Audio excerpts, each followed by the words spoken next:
안녕하세요. 책데이트 시간입니다. 이번에 소개해드릴 책은 나이와 행복을 함께 초대하라라는 책입니다.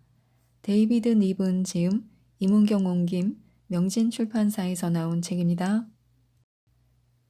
이 책은 심리학자인 저자가 중년의 행복을 연구한 사례를 바탕으로 어떻게 하면 인생 후반을 당당하고 멋있게 살 수 있는가를 알려주는 책입니다. 중년의 눈으로 보는 인생의 가치는 다릅니다. 우리 스스로 가치를 정의하는 것입니다. 인생을 전반부와 후반부로 나누었을 때 전반부의 가치는 부모, 학교, 사회를 통해 학습된 것이지만 후반부의 가치는 스스로 선택해야 합니다. 우리는 인생을 좀 살아본 사람들입니다. 그래서 이제는 정말 중요한 것이 무엇인지 알고 있습니다. 단지 그것을 밖으로 꺼낼 용기가 없을 뿐입니다. 이제는 세상의 통념과 편견에서 벗어나 가장 소중하다고 생각하는 가치를 스스로 정의할 필요가 있습니다. 이를 가치의 재발견이라고 표현해도 좋습니다. 지금까지 살아오는 동안 우리는 삶의 의미가 저절로 찾아지지 않는다는 것을 경험했습니다. 그 삶의 의미 앞으로 우리를 정확히 데려다 주는 통로가 바로 가치입니다. 인생의 깨진 균형을 수리할 시간이 왔습니다. 지나온 날을 되돌아보면 누구든 후회되거나 아쉬운 순간이 있을 것입니다. 내 친구 클리브는 술만 마시면 이런 술주정을 늘어놓습니다. 그때 뉴욕이 아니라 보스턴을 선택했더라면 내 인생은 달라졌을 거야. 적어도 지금처럼 불행하지는 않겠지. 과연 그럴까요? 누구도 알 수 없는 일입니다.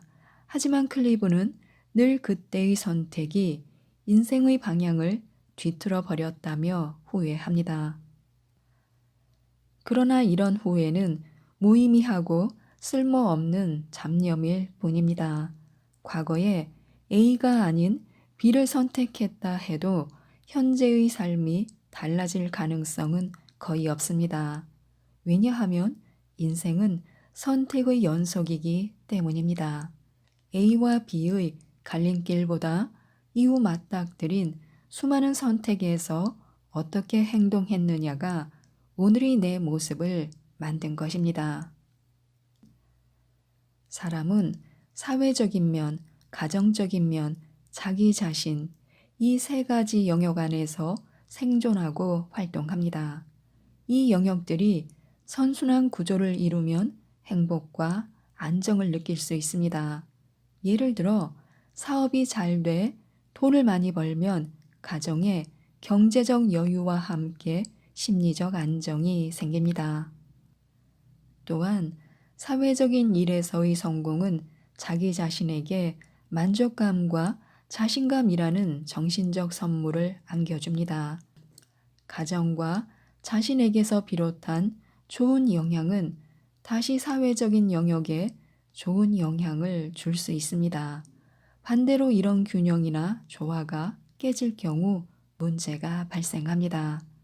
자신의 삶에서 균형과 조화가 어떤 식으로 깨져 있는지를 알고 싶다면 우선순위를 점검해 보면 됩니다. 딱 꼬집어 얘기하자면 자신이 돈과 시간을 어디에 어떤 식으로 가장 많이 썼는지 추적해 보라는 말입니다. 돈과 시간이란 자원은 한정되어 있기 때문에 중요하다고 생각되는 곳에 먼저 투자되기 마련입니다. 바로 그 우선순위를 정하는 기준이 자신의 가치관과 사고방식입니다. 사람들의 행동은 크게 세 가지로 나뉩니다. 첫째, 꼭 해야 할 일. 둘째, 절대로 해서는 안 되는 일. 셋째는 해도 그만, 안 해도 그만인 일입니다. 만약 우선순위가 꼭 해야 할 일로만 채워져 있다면 아마도 그는 매우 성실하고 올바르지만 건조한 부류의 인간일 것입니다. 이렇게 하나의 내용으로만 우선순위가 채워져 있는 것도 균형과 조화 면에서는 바람직하지 못합니다. 꼭 해야 할 것과 해도 그만, 안 해도 그만인 것들이 적절한 비율을 이룰 때가 가장 이상적입니다. 인생에서 후회를 남기는 경우는 해야 할 일을 안 했을 때, 해서는 안 되는 일을 했을 때, 해도 그만, 안 해도 그만인 일을 해야 할 일보다 우선시 했을 때입니다. 그 결과 균형이 깨져 버립니다. 인생은 지나온 시간만큼의 피로감을 동반합니다. 그 피로감의 핵심은 균형이 깨지는 데서 비롯됩니다. 물론 균형이 깨진다고 해서 당장 몰락하진 않습니다. 그러나 긴 시간을 통해 서서히 인생을 잠식해 들어가며 때로는 이것이 더 무서운 결과를 가져옵니다. 기준을 바꿨더니 행복이 왔습니다. 어느 날 문득 막다른 길에 다다랐다는 불안한 느낌이 들 때가 있습니다.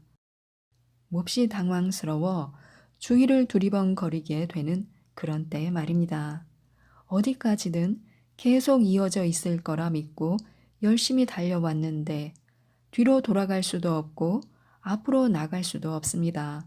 어떤 결정도 하지 못하고 제자리 걸음만 계속하게 됩니다. 그런데 이 시기를 나쁘게만 볼 수는 없습니다.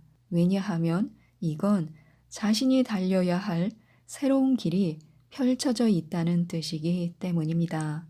다만 우리는 그 새로운 길로 들어서는 입구가 어디에 있는지를 못 찾고 있을 뿐입니다.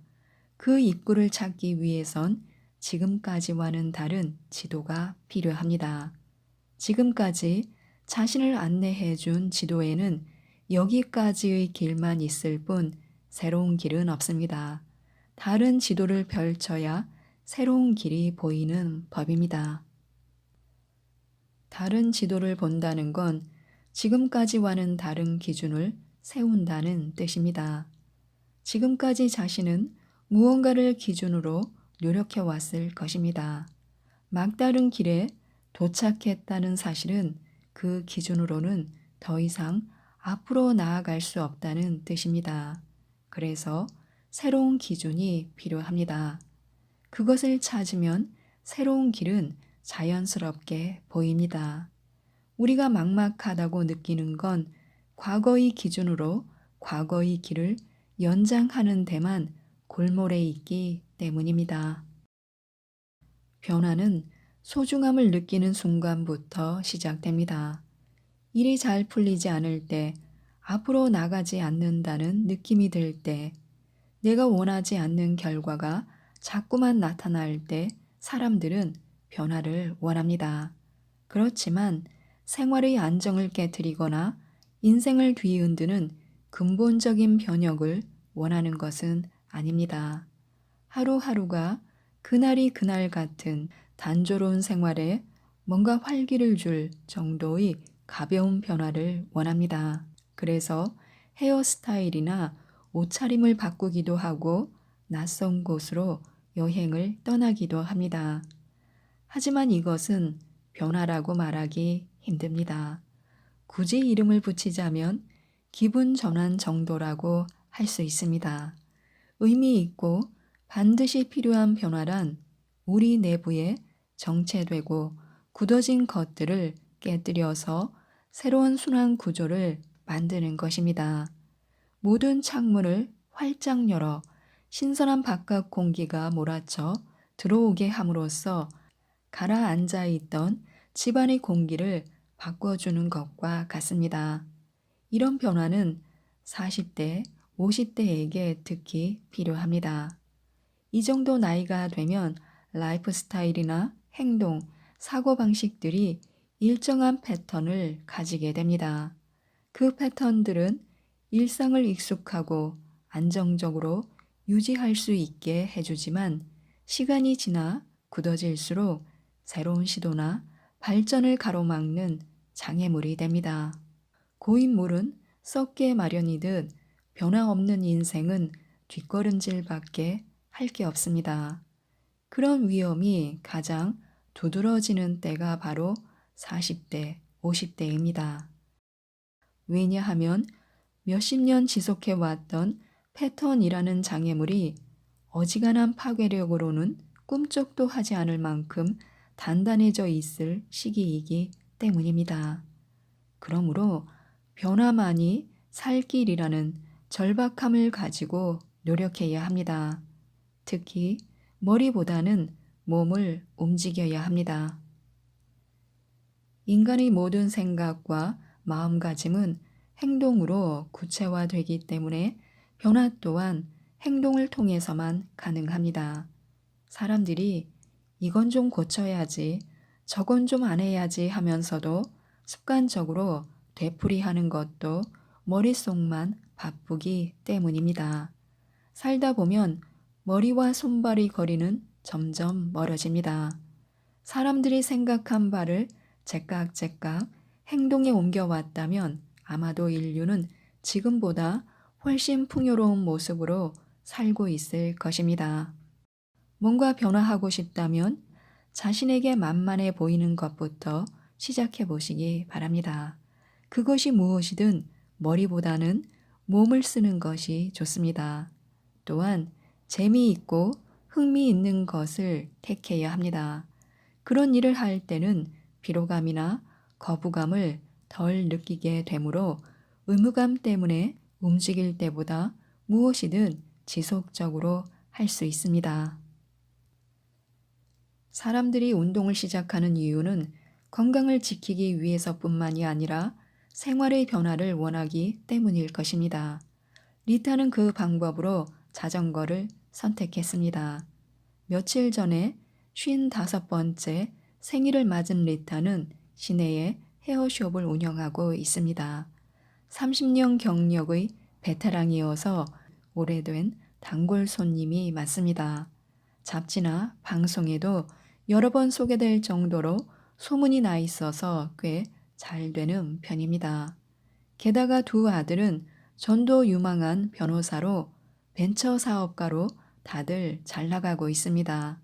안정적인 사업체에다 자식 농사까지 성공한 리타를 주변 사람들은 몹시 부러워합니다. 하지만 정작 리타 자신은 별로 행복하지 않습니다. 어느 날 문득 내 삶에서 아주 중요한 무언가가 빠져 있다는 생각이 들었어요. 특별한 문제가 없는데도 말이에요. 인생이란 게 이렇게 아등바등 살다가 끝나는 거구나 하는 생각이 들더군요. 그 생각이 한번 머릿속에 자리를 잡으니까 모든 게 무의미해지고 자꾸 허전함이 밀려오더라고요. 친구한테 이런 말을 했더니 갱년기 우울증이라면서 누구나 그런 증상이 있다고 대수롭지 않게 말하더군요. 어쩌면 그럴지도 모르죠. 하지만 그대로 있으면 안 되겠다는 생각이 들었어요. 그런 마음을 그냥 두면 위험한 쪽으로 커지기 마련이잖아요. 그래서 리타는 허무한 마음을 털어버리기 위해 이것저것 많은 시도를 해보았습니다. 점잖은 정장 스타일만 고집하던 옷차림도 확 바꾸고 매니큐어 색깔도 파격적으로 바꿔봤습니다. 부지런히 사람들을 만나고 파티에도 자주 참석했습니다. 혼자 살기엔 너무 넓은 집 때문에 그런가 싶어서 작은 아파트로 이사도 했습니다. 하지만 그렇게 바쁘게 움직여봐도 가슴에 자리 잡은 구멍은 메워지지 않았습니다. 그러던 어느 날 출근하려고 현관을 나서는데 아들이 타던 자전거가 눈에 들어왔습니다. 문득 자전거로 출근을 해보는 것도 괜찮겠다는 생각이 들었습니다. 차로 20분 정도니까 자전거로 가도 별 부담이 없겠지 하고 리타는 얼른 편한 옷으로 갈아입고 자전거를 끌고 나섰습니다. 그렇게 가벼운 마음으로 시작된 출근길은 완전히 고생길이 되었습니다. 차로 20분이니 넉넉 잡고 1시간이면 될 거라 생각했는데 웬걸 2시간도 넘게 걸렸습니다. 자전거 도로와 차도가 다르다는 걸 몰랐던 리타는 넓은 도로에서 엉거주춤 서 있다가 성질 급한 운전자들의 경적 세례를 받기도 했습니다. 상당히 오랫동안 그런 육체적인 수고를 해본 적이 없었던 리타는 헤어숍에 도착했을 때쯤 이미 녹초가 되고 말았습니다. 한 번도 연락 없이 늦은 적이 없던 리타였기에 직원들은 온통 걱정이 되어 서성이고 있었습니다. 그런데 숨을 좀 돌린 리타는 뭐가 그렇게 우스운지 쉼없이 깔깔대며 고생담을 늘어놓았습니다. 페달을 1시간 정도 밟았더니 배가 고픈 거예요. 전 아침 식사를 안 하거든요. 배가 너무 고파서 먹을 걸 파는 곳을 막 찾아다녔죠. 자전거 도로와 산책로가 연결되어 있으니 핫도그나 샌드위치 같은 간식거리를 파는 매점이 있을 거라고 생각했어요. 길눈도 어두운데 겨우겨우 찾아갔죠. 그런데 글쎄 이른 시간이라 문 연 데가 하나도 없는 거예요. 닫혀있는 매점 문을 보면서 정말 울고 싶더라고요. 그런 실망감은 참 오랜만에 느껴본 것 같아요. 그래서 되짚어 시내로 방향을 잡았고 편의점이 보이자마자 들어가서 샌드위치를 사 먹었죠. 정신없이 샌드위치를 먹다 보니 내 꼴이 너무 웃긴 거예요. 허겁지겁 먹고 있는 모습이 다른 사람 눈에는 며칠 굶은 걸로 보이겠구나 싶기도 했죠. 멀쩡한 차를 놔두고 나는 왜 이 고생을 하고 있나 하는 생각도 들었어요. 근데 뭐랄까, 뭔가 신나는 모험을 하고 난 듯한 기분을 억누를 수가 없지 뭐예요. 남들에게는 시답지 않게 들릴지 모르지만 나로서는 정말 오랜만에 맛본 유쾌함이었거든요. 그날부터 리타는 자전거로 출퇴근하기 시작했습니다. 배고플 때를 대비해서 가방에는 항상 간식거리와 물을 갖고 다녔습니다. 옷도 자전거를 타기에 편한 트레이닝복이나 면바지를 입고 헤어숍에 가서 정장으로 갈아입었습니다. 얼마 안 가 리타에게 새로운 취미가 하나 더 생겼습니다. 은행나무와 온갖 들꽃들이 이어진 자전거 도로를 달리면서 그녀는 계절의 변화를 온몸으로 느낄 수 있었습니다.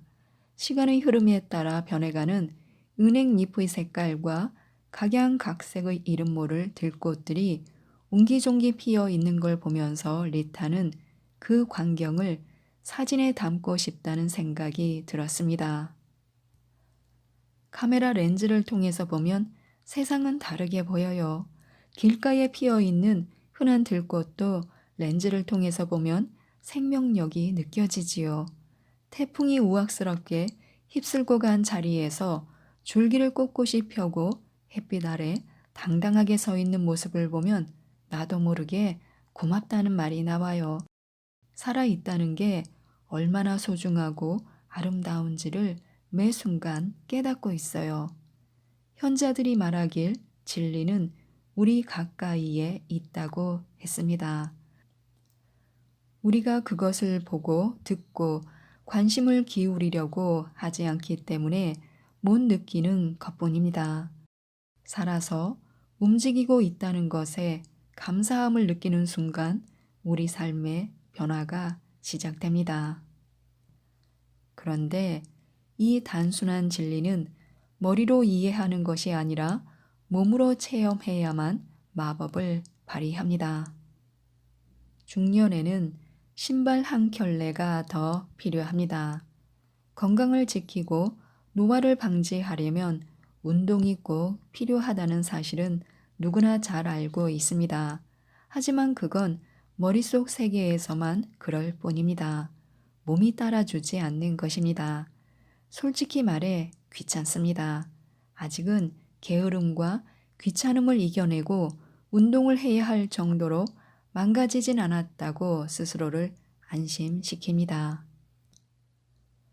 조금 피곤할 뿐이지 특별한 병이 있는 것도 아니니 언젠가 시간이 날 때 해도 괜찮을 거라고 생각합니다.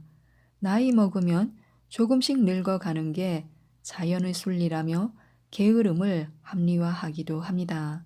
아마 중년의 대부분이 이런 생각으로 운동 대신 각종 비타민제와 편안한 침대를 택할 것입니다. 이렇게 운동 대신 침대나 소파를 택하던 엉덩이 무거운 중년이 독하게 운동을 시작하는 계기가 하나 있습니다. 바로 건강에 적신호가 왔을 때입니다. 지금까지 내심 불안해하면서도 괜찮을 거라고 미뤄왔는데 이제 더는 미룰 수 없는 상황에 몰린 것입니다. 건강은 건강할 때 지키라고 했습니다. 막상 건강을 잃고 나면 후회 막심입니다. 그래서 부랴부랴 운동화 끈을 질끈 묶고 밖으로 나갑니다. 중년에게 운동은 차량 관리와 같은 것입니다. 관리를 안 해줘도 잘만 굴러간다고 안심하며 게으름을 피울 때가 아닙니다. 갑자기 멈춰버리기 전에 준비된 운동화를 신고 밖으로 나가야 합니다. 지금 당장 말입니다. 그래서 중년이 되면 한 켤레의 신발이 더 필요합니다. 중년의 완고함은 노화의 지름길입니다. 중년이 되기까지 우리는 저마다의 인생을 살아오면서 이런저런 일들을 경험해 왔습니다. 그리고 그 경험 속에서 얻은 교훈과 생각이 중년인 우리의 가치관과 사고에 큰 영향을 미칩니다. 여기서 중요한 것은 자신의 경험과 생각에 얼마나 객관성을 가질 수 있느냐입니다. 사람은 누구나 자신의 경험을 무엇보다 우선시하고 절대시하는 경향이 있습니다. 그래서 자신의 경험이 매우 특수한 경우거나 어떤 사안을 지나치게 주관적으로 받아들였을 가능성에 대해 성찰하는 것을 잊어버립니다. 이렇듯 오직 자신의 경험칙에서 얻은 것으로 판단하고 결론을 내리다 보면 자신도 모르는 사이에 완고함에 빠집니다. 게다가 현실에서는 좋은 경험보다는 안 좋은 경험이 더 깊은 인상을 남기기 때문에 부정적인 견해를 확립할 가능성이 높아집니다. 그런 과정을 통해 생긴 완고함은 중년에게 무시무시한 적이라 할 수 있습니다. 생각이 고정되어 간다는 것은 뇌가 더는 활발하게 움직이지 않는다는 뜻이고 이는 곧 노화를 촉진시키는 말과 같기 때문입니다. 생명체인 우리 몸은 모든 것이 끊임없이 흐르고 서로 통해야만 합니다. 젊다는 것은 몸이든 생각이든 그 흐름이 빠르고 유연하다는 뜻이고 늙었다는 것은 몸이든 생각이든 그 흐름이 아주 느리거나 군데군데 막혀 있다는 뜻이기도 합니다. 뇌의 움직임과 몸의 흐름은 직접적인 관련이 있으므로 완고한 사람들이 빨리 늙습니다. 그래서 중년기에 접어들어 가장 경계해야 할 것 중 하나가 바로 이 완고함입니다. 중년의 생각은 꾸준히 덧칠되고 덮어쓰기가 진행된 변형되고 재구성된 것들입니다.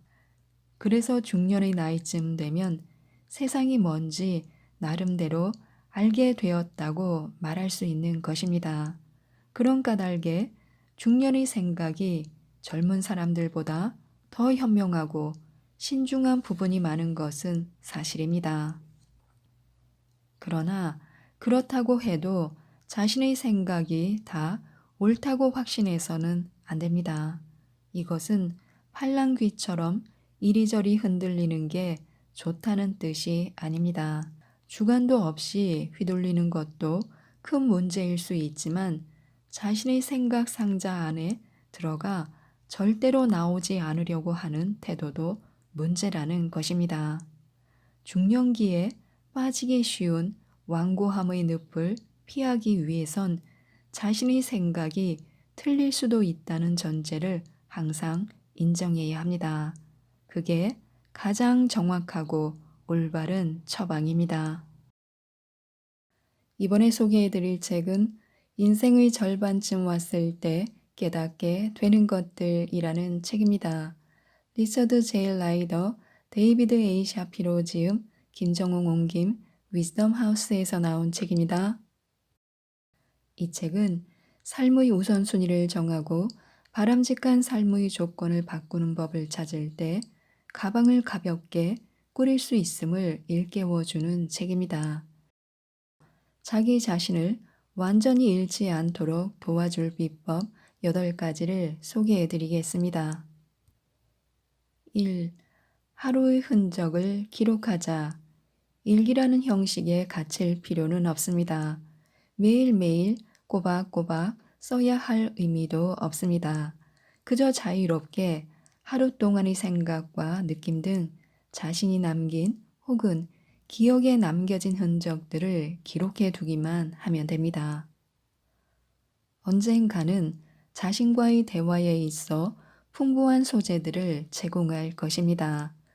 무엇보다 그 시간 동안 나는 왜 다시 가방을 꾸리기로 마음먹었는지 그 이유를 짚어보게 됩니다. 그것은 또 쌓인 것들을 털어내는 좋은 방법이기도 합니다. 그 효과는 상상을 초월할 것입니다. 2. 자신을 성공에 놔둬보자. 길을 잃은 느낌이 들면 지금 있는 곳을 정확하게 알고 있는 척 행동해 보시기 바랍니다. 과거에 성공했던 경험을 그 증거로 활용해 보는 것인데요. 적응하는데 어려움을 겪고 있다면 이미 다 마쳤다고 상상해 보는 것입니다. 자신을 미래에다 한번 놔둬보는 것입니다. 가방은 완전히 다시 꾸렸고 모든 선택이 편안하게 느껴집니다.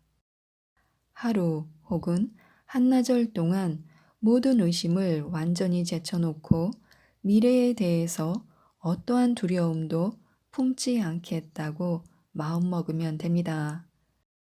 지금 품고 있는 몇 가지 의심들을 그냥 무시함으로써 쫓아버릴 수는 없는지 알아보는 것입니다. 3. 떠나온 곳을 되밟아 보자. 정말로 길을 잃었다고 생각되면 두고 온 것들을 돌아보는 것도 도움이 될 수 있습니다. 사람들은 과거의 좋은 부분만을 기억하는 경향이 있기 때문에 과거로 돌아가서 썩 좋지 못했던 것들을 다시 떠올려 주는 게 여러모로 도움이 됩니다. 예를 들어 직장을 버리고 왔는데 그곳이 그리워진다면 옛날 직장 동료들에게 전화를 걸거나 찾아가서 만나보는 것도 좋습니다. 전에 밟고 다니던 땅을 1시간 정도 밟아보면 왜 더 이상 그 땅을 밟지 않기로 결심했는지 다시 생각날 것입니다. 4. 거울 앞에 서자. 가족이나 친구에게 거울을 들고 있어 달라고 부탁하는 것입니다. 결코 생각만큼 쉬운 일이 아닙니다. 하지만 상당히 효과적입니다. 거울을 들고 있으란 말은 누군가 신뢰하는 사람에게 지금 자신이 처해 있는 상황이 어떻게 느껴지는지 가르쳐 달라는 뜻입니다. 5. 한 가지, 오로지 한 가지에만 집중하자. 흔히 길을 잃은 느낌이 들고 자기 자신을 감당할 수 없게 되는 이유는 너무 많은 것을 하려고 하기 때문입니다. 따라서 당분간 오로지 한 가지에만 집중하는 것이 좋습니다. 새롭게 다시 꾸린 삶의 요소들과 한꺼번에 씨름하지 말고 한 가지에만 집중하시기 바랍니다. 모르긴 몰라도 다시 꾸린 가방에는 새 직장, 새 집, 새 친구들이 들어있을 테고 자신은 단숨에 이 모든 변화에 적응하려 들 것입니다. 그러지 말고 한 가지만 택해서 몇 주 동안은 오로지 그것에만 집중하도록 해야 합니다. 다른 것들이 길 옆으로 떨어져 나가도 걱정하지 말아야 합니다. 그렇게 돼도 떨어져 나가게 그냥 내버려 두시기 바랍니다.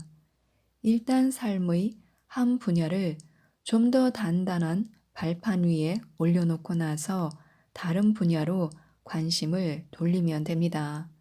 모든 것을 한꺼번에 하려고 덤비면 결코 아무것도 제대로 되지 않을 것입니다. 6. 돌다리도 두드리고 건너자. 미안하지만 어쩌면 당신은 그냥 게으른 것인지도 모릅니다. 길을 잃은 듯한 느낌이 드는 이유가 당신이 자기 자신을 찾으려고 충분히 노력하지 않았기 때문일 수도 있다는 뜻입니다. 될 수 있는 한 많은 사람과 이야기를 나눠봐야 하고 필요한 만큼 조언을 구해야 하는데 그렇게 하지 않았는지도 모릅니다. 어쩌면 밖에 얼마든지 기회가 많은데도 자신을 내놓지 않을 수도 있습니다.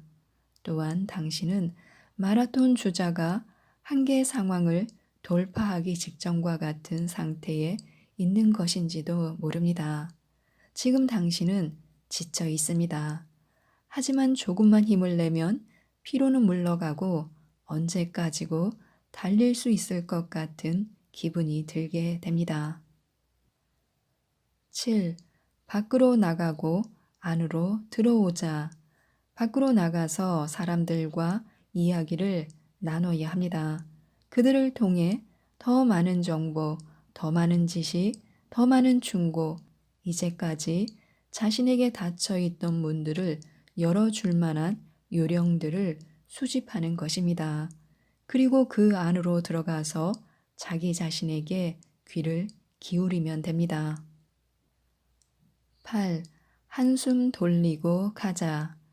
길을 잃은 사람들이 가장 흔히 저지르는 실수 중 하나가 계속해서 주변을 뱅글뱅글 맴도는 것입니다.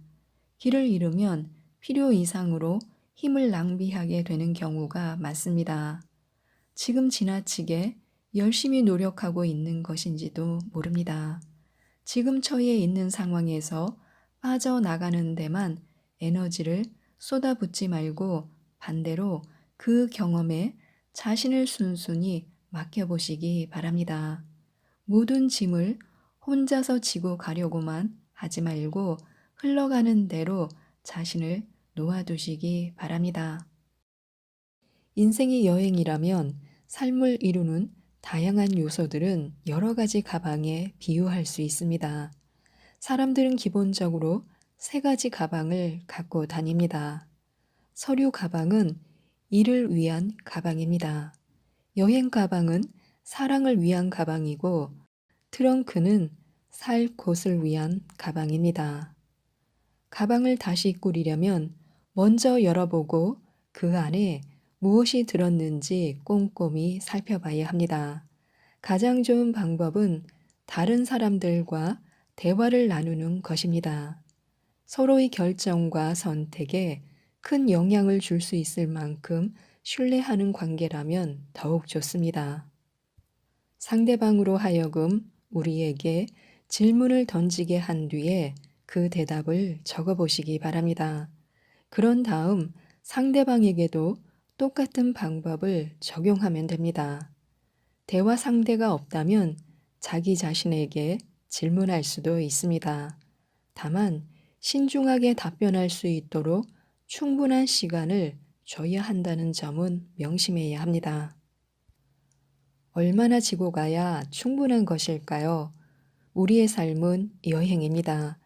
그다지 길지도 않을 뿐더러 한 번밖에 할 수 없는 이 여행이 우리가 가진 전부입니다. 바로 그런 이유 때문에 사람들은 여행 가방이 짓누르는 무게에 시달립니다. 황무지로 떠나는 여행을 상상해 보시기 바랍니다. 짐을 어떻게 꾸려야 할까요? 여기엔 육체적으로 짊어져야 할 무게뿐 아니라 감정적인 무게도 포함됩니다. 짐이 너무 무겁다면 우리는 과거의 삶에 지나치게 집착하고 있는 것입니다. 너무 가볍다면 생존에 필요한 만큼의 양에는 못 미친다는 뜻입니다. 짐의 무게가 여행의 질과 성패를 좌우하는 셈입니다. 많지도 적지도 않은 짐이란 과연 어느 정도일지 상상해 보시기 바랍니다. 낯선 곳을 탐험하는 사람처럼 우리도 어쩔 수 없이 내가 꼭 가져가야 할 것은 무엇인가 하고 물어야 합니다. 여행이 중반에 이르면 사람들은 종종 너무 많은 짐 때문에 지쳐버리고 맙니다. 짊어진 무게로 인해 웃을 수 있는 여유조차 잃어버립니다. 여행을 하다 보면 종종 내 물건마저 쓰레기로 여겨질 때가 있습니다. 특히 삶의 중턱쯤에 접어들면 대부분 그런 생각을 하게 됩니다. 그래서 죽기 아니면 까무러치기의 심정이 되고 맙니다. 책임감과 집착에 억눌려 모든 것을 벗어던지고 이제 그만 포기하고 싶어집니다. 이른바 중년의 위기가 찾아오는 것입니다. 아프리카를 탐험할 때는 다들 무엇을 갖고 가야 하는지 잘 알고 있습니다. 하지만 무엇을 두고 가야 하는지에 대해서는 말문이 막혀버립니다. 한 가지 요령이 있다면 가져갈 것과 두고 갈 것 사이의 균형을 이루어 필요한 것은 모두 가져간 다음 아낌없이 몽땅 써버리는 것입니다. 자신이 짊어진 짐을 돌아보는 데에는 용기가 필요합니다. 그중 몇 가지를 두고 갈 생각이라면 더욱더 큰 용기가 필요합니다. 어쩌면 남몰래 부러워하거나 큰 소리로 불평하면서 자신의 짐을 그대로 짊어지고 사는 편이 훨씬 더 쉬울 수도 있습니다. 우리는 어른이 되기만을 기다리다가 어느 날 갑자기 어른이 되었다는 것을 깨닫게 됩니다. 중년이 되면 종종 삶이 출발점으로 되돌아온 것 같은 기분이 듭니다. 전에 씨름했던 의문들이 다시 우리를 사로잡습니다. 중년이 되면 사춘기가 다시 찾아옵니다. 사춘기 때처럼 삶의 새로운 지점에 서 있게 되고 자신감과 절망감이 뒤섞인 야릇한 감정에 휩싸이게 됩니다. 인생에 대해 이제 좀 알 것 같다 하면서도 한편으론 질문들이 갑자기 바뀐 건 아닌가 싶어 두려워합니다. 칼 융에서부터 데니얼 레빈슨에 이르기까지 성인의 발달 과정을 연구한 사람들은 하나같이 중년의 중요성을 강조했습니다. 융은 중년을 인생의 오후라 했고 이때야말로 과거의 자신을 되돌아보고 앞으로의 자기 모습을 내다볼 수 있는 시기라고 했습니다. 레빈스는 자신의 개성과 인간다움을 향유할 수 있는 이 시기를 제 날개로 날 준비가 된 성인기라고 했습니다. 이때가 되면 우리는 처음 출발했던 곳으로 다시 돌아오게 되고 처음으로 그 사실을 알게 됩니다. 미지의 땅을 걷는 모험은 평생 동안 끊임없이 마주치는 도전입니다. 그리고 중년에는 그 어느 때보다 매서운 도전을 받습니다. 거의 모든 사람이 지금의 자신과는 다른 존재가 되고 싶은 욕망을 감추고 있습니다. 거의 모두가 한 번쯤은 자신의 인생을 돌아보고 내가 왜 이 모든 짐을 지고 가는 거지라고 묻게 됩니다. 인생의 후반을 잘 마무리하기 위해 무엇보다도 중요한 것은 미지의 땅을 걷는 모험을 감행하려는 의지에 있습니다. 우리는 어떤 상황이든 똑같은 짐을 계속 지고 가는 것이 곧 가치 있는 삶이라고 배웠습니다. 인간관계나 직장 생활이 끝장나면 실패한 인생이라 믿도록 길들여져 온 것입니다. 하지만 실은 그 반대입니다. 그 생각이 틀렸다는 것을 깨닫는 순간 가방을 다시 꾸리게 됩니다. 다시 꾸리기는 생존을 위한 기술입니다. 평생 직장이란 개념이 사라진 지금 우리의 직업도 결코 안전하지 않습니다. 끝없이 변하는 격동의 소용돌이 속에서 한때 유망한 사업이었던 것이 어느 순간 멸종의 위기를 맞기도 합니다. 극단적으로 표현하자면 모든 사람이 잠정적 실직 상태에서 직장 생활을 하고 있는 것입니다. 자신의 직업이 얼마나 좋은가는 중요하지 않습니다. 자신이 가진 뛰어난 재능도 방패막이가 될 수 없습니다. 그래서 살아가는 동안 언제든 일자리를 구하기 위해 나설 태세를 늘 갖추고 있을 수밖에 없습니다. 우리에게 일자리를 줘야 할 의무는 누구에게도 없습니다. 자신의 미래를 창조하는 일은 오직 자신에게만 달려있는 문제입니다. 평생 학습과 고차원적 사고의 필요성이 커지는 동시에 조직 내에서 살아남기 위한 생존 다툼도 더욱 치열해지고 있습니다. 이제는 모두가 일의 구조를 다시 생각하고 다시 만들어내며 끝없이 다시 꾸려야 합니다. 이제 갈수록 점점 당신의 지위가 무엇이냐 보다 할 줄 아는 것이 무엇이냐가 더 중요한 문제가 될 것입니다. 그러니 이제 스스로 똑같은 질문을 할 때가 되었습니다. 내가 할 줄 아는 것이 무엇인가 라고요.